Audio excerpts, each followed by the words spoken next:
Membuka mata hati menghadirkan Al-Quran di dalam hati. Sahabat UMV bertemu kembali di Al-Quran Braille Official. Harapan kami sahabat bisa mendapatkan informasi dan inspirasi dari setiap tayangan kami. Yuk kita simak video berikut ini.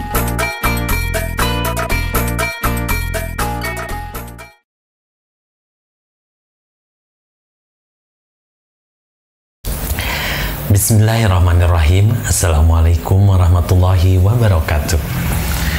Alhamdulillahilladzi arsala rasulahu bil huda wa dinil haq yudkhirahu ala dini kulli wa kafa billahi syahida. Sahabat WMP, bertemu kembali kita di lebih dari sekedar membaca Al-Quran Braille bersama saya Entang Kurniawan dan Bapak Haji Trio Agus Kusmawanto. Assalamualaikum Pak Haji. Waalaikumsalam warahmatullahi wabarakatuh. Kang Haji sehat alhamdulillah. Kita lanjutin ya. Iya, pertemuan kita kemarin. lanjutin. Sekarang kita akan bahas Quran surat At-Tahrim. At-Tahrim. Iya, surat yang ke-66. Oke. Nah, 66 Pak Haji. Iya kan? Siap. Iya. Oh iya benar. Ya, kita mulai ya. A'udzu billahi minasy syaithanir rajim.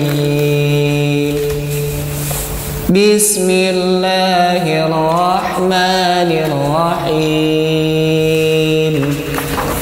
Ya ayyuhan nabiyyu lima tuharrimu ma ahallallahu lak tabtaghi mardata azwajik wallahu ghafurur rahim. Qad faradallahu lakum tahillata aymanikum wallahu maulakum wa huwal alimul hakim. Wa idh asarra an-nabiyyu ila ba'di azwajihi haditha falamma nabba'at bihi wa adharahu Allah alayhi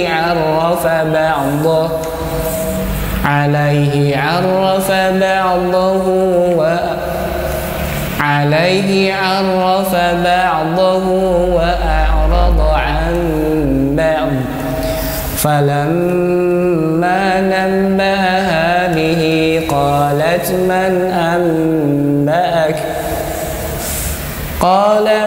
أنبأك هذا قال نبأني العليم الخبير.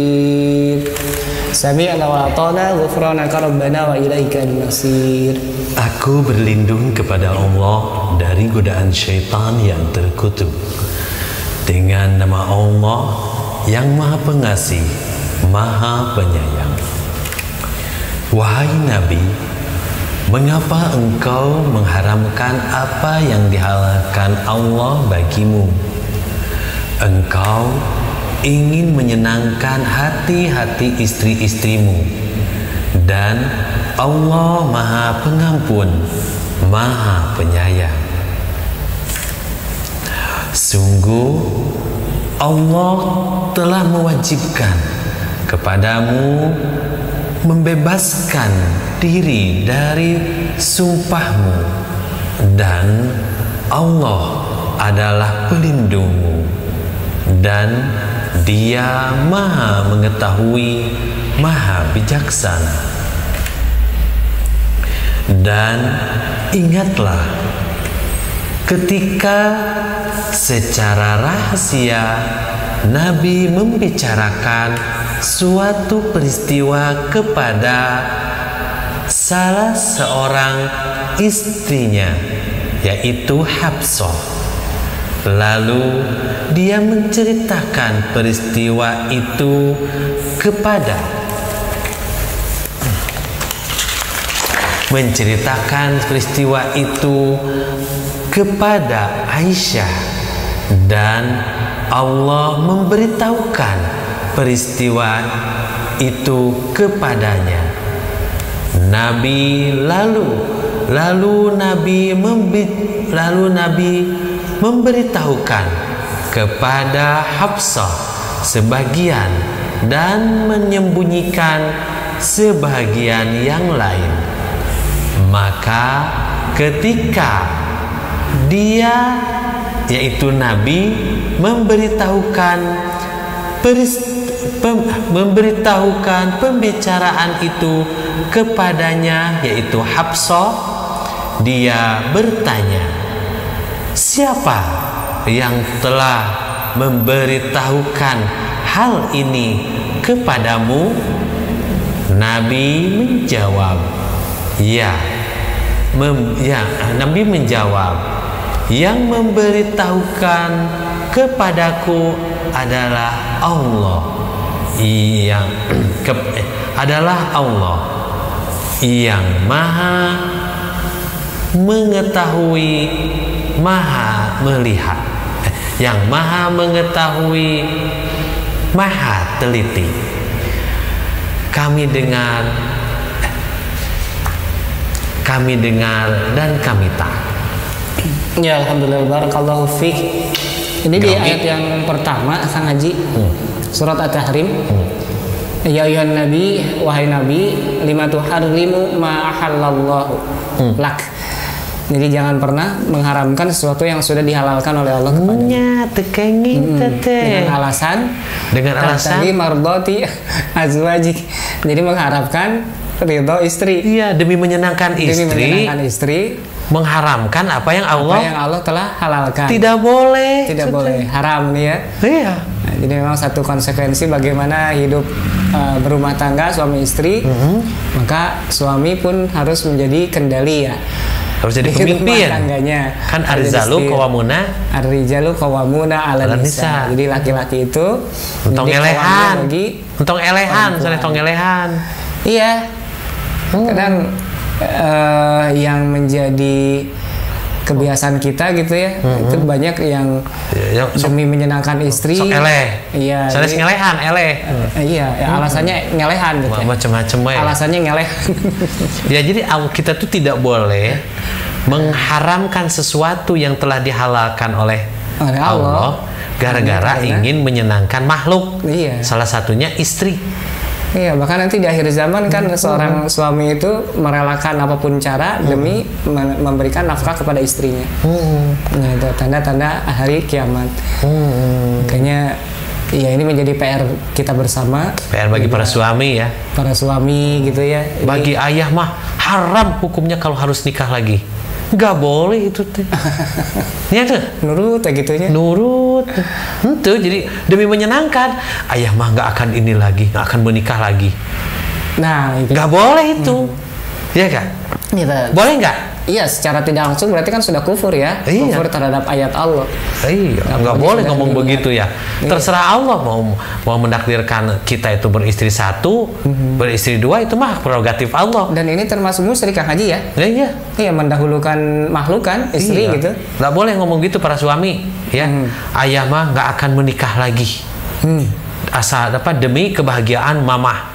Nggak boleh itu. Kata siapa coba? Ini kata Allah ini. Iya. Di At-Tahrim ayat pertama. Iya, pokoknya asal mama bahagia apapun ayah lakukan. Nah, gitu kan. Apapun sudah. Asal untuk kebahagiaan mama, ayah akan lakukan itu. Oh, nggak boleh begitu.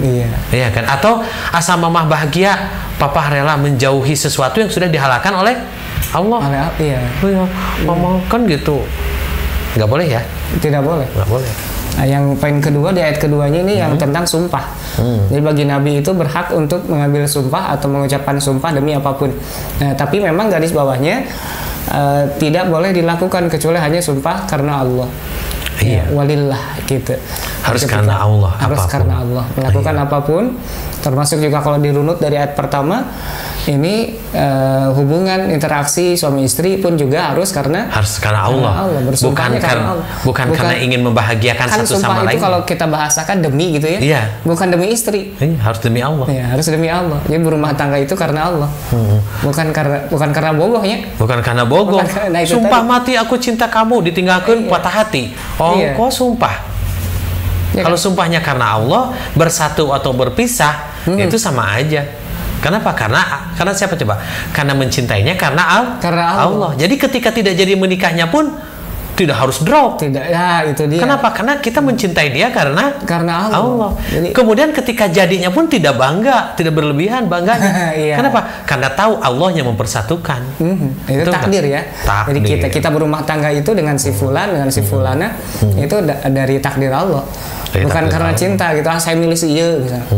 Nah, saya boga kasih anu kan tidak juga. Tidak begitu. Iya, kadang atau sering terjadi juga ta'aruf dengan siapa, jadi menikah dengan udah siapa? Lewat berikutnya. Ayat ketiga. Ya wa in asarron nabiyyu ila ba'di azwaji haditha. Jadi memang ketika berbicara mengucapkan apa kepada ini yang maksudnya kepada para suami yang punya istri lebih dari satu ya. Ya, rata-rata kalau di Quran ini bahasanya istri-istrimu. Iya. Enggak pernah istrimu. Azwaji, kita kan azwaji jamak gitu ya, berarti istri-istrinya. Istri-istri dari para suami. Jadi ketika berbicara, ini Nabi, teguran kepada Nabi, ketika berbicara kepada salah seorang istrinya, ini disebutkan istrinya adalah Hafsah. Nah, kemudian apa yang diceritakan oleh Nabi kepada Hafsah ini diceritakan kembali kepada Aisyah, istri yang lain. Nah, maka tentu ini punya kekhususan. Tidak semata-mata Nabi SAW bercerita kepada salah seorang istrinya itu khusus untuk dia. Jadi tidak mesti jadi konsumsi istri-istri yang lain. Iya, karena satu sama lain memiliki kekhususan yang berbeda-beda. Betul, iya. Dan tidak perlu itu ngomong apa aja sih, nggak boleh ya. Misalnya ketika ada istri-istri, misalnya di sini ada pemirsa gitu ya. Iya. Kebetulan suaminya berdua istrinya atau tiga, itu tidak perlu harus satu sama lain saling tahu ya. Saling tahu ya. Contohnya kan misalnya nih suami kepada istri yang pertama itu ngasih apa gitu ya, hadiah apa gitu ya. Adik sama si istri ini karena bahagianya diceritakan kepada istri yang lain, atau jadi cemburu gitunya. Nah, hari kabeh henteu. Padahal tidak perlu begitu ya. Iya, makanya nggak perlu. Jadi keterbukaan itu bukan berarti harus segalanya diceritakan. Nah, iya. Iya kan. Jadi kan kita harus terbuka ya, tapi tak berarti segalanya harus diceritakan. Kalau keterbukaan itu menjadi kehancuran kan itu malah bahaya. Jadi mabok. Itu namanya bukan keterbukaan. Iya. Jadi beda lagi konteksnya. Jadi pendek kata tadi pertama, jangan pernah mengharamkan sesuatu yang telah Allah halalkan. Iya. Kemudian ayat yang kedua itu mengisyaratkan sumpah itu harus hanya karena Allah. Tapi kita demi Allah orang mah kamane tidak boleh begitu kan gitu. Itu terlalu berlebihan. Ya tidak boleh berlebihan ya. Kalau nyatanya ketika si manehna itu nggak ada menjadi jatuh. Itu nggak boleh. Itu dia. Kan banyak yang terpuruk gara-gara putus cinta. Dan yang ketiga, hendaknya kita saling menghormati rahasia orang lain.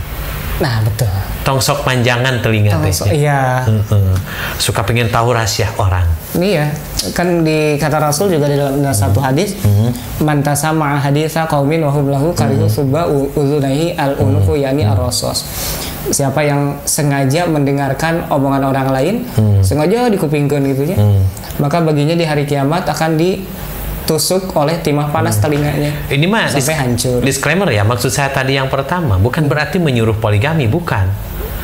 Kan gitu. Yang pertama tadi kan saya ngomongnya poligami. Iya. Tapi hendaknya kepada suami jangan pernah ngomong saya tidak akan menikah lagi.